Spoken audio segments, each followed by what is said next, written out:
The writer was born in Manila in 1948. He grew up in a poor but beautiful place, surrounded by loving family and friends. From an early age, he saw the beauty in everything around him, and so he dedicated his life to writing about the beauty of everyday life. The writer's mother was a singer, and her songs filled their home with joy. His father was a journalist, and he taught his son the importance of words. From his mother, the writer learned the power of music, and from his father, the power of language. When the writer was a boy, his family moved to a new house. It was a small house, just 2 rooms and a kitchen, but it was full of love and laughter. The walls were thin and the roof leaked, but the family didn't mind. They were together, and that was all that mattered. One day, the writer's mother died. He was only 12 years old, and he felt lost without her. His father remarried, and the family moved again, this time to a big city. The writer went to live with his grandparents. He missed his mother terribly, but he knew that she would want him to be happy, so he tried to make the best of his new situation. The writer excelled in school and was able to get a scholarship to university. He studied journalism, just like his father.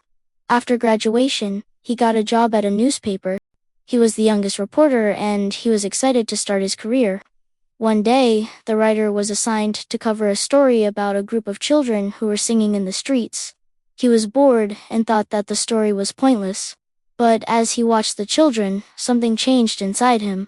He remembered his mother and how much she loved to sing. He realized that he had a gift for writing, and that he could use it to make a difference in the world. From that day on, the writer became known for his ability to find beauty in everyday life. He wrote about the small things that most people take for granted: the smile of a stranger, the sound of laughter, the warmth of the sun on your skin. He showed the world that beauty is everywhere if you just open your eyes to see it. The writer never forgot his roots.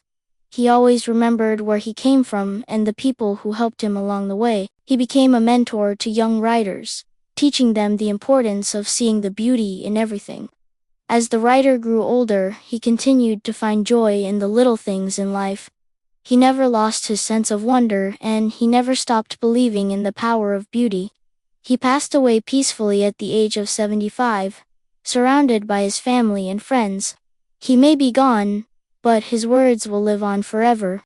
They will continue to remind us to find beauty in everyday life and to appreciate the small things that make it so special.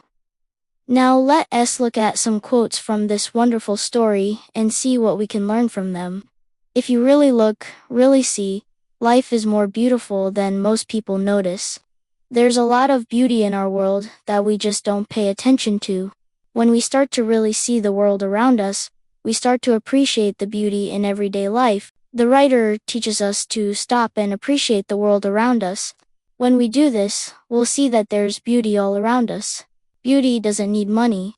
Money can buy us many things, but it can't buy us happiness or beauty. Beauty can be found in nature, in art, and in the people around us. It's important to remember that beauty isn't just physical. It can also be found in the way someone makes us feel. Beauty is Mama humming while cooking. Beauty is Papa smiling at Angelita after a long day of work. Beauty is Lola's wrinkled hands holding mine. These are beautiful lines because they show us that beauty can be found in the simplest of things. It doesn't take much to make something beautiful.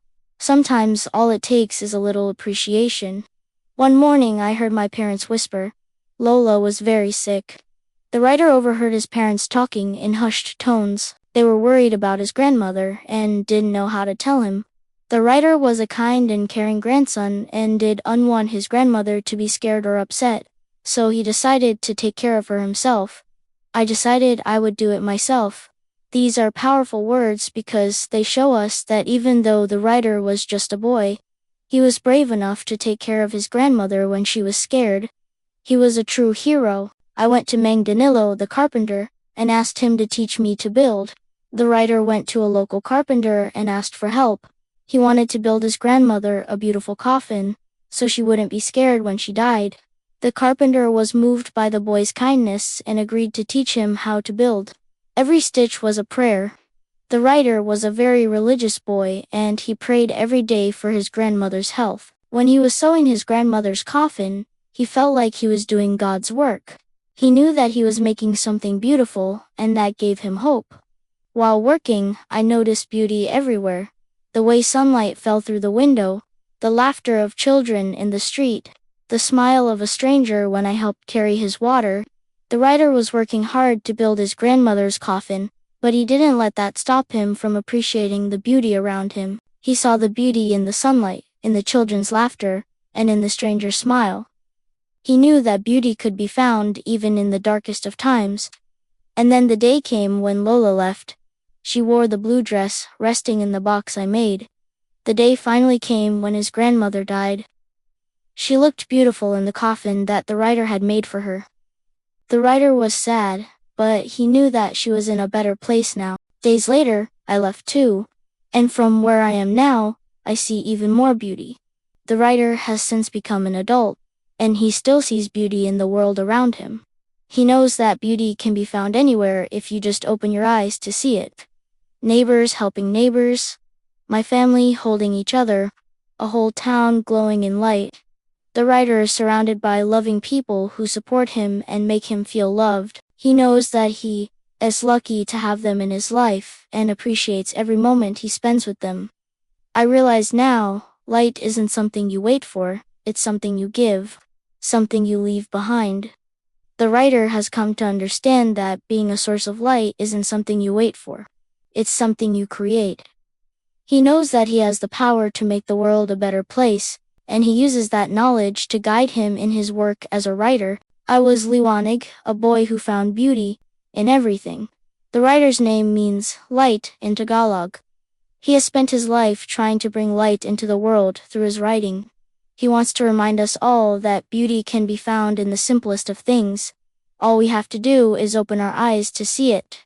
This story reminds us that beauty can be found anywhere, if we just open our eyes to see it. It also reminds us that we all have the power to make the world a better place. We just need to have the courage to do it. If you enjoyed this story and want to hear more stories like it, please subscribe. Thank you for watching.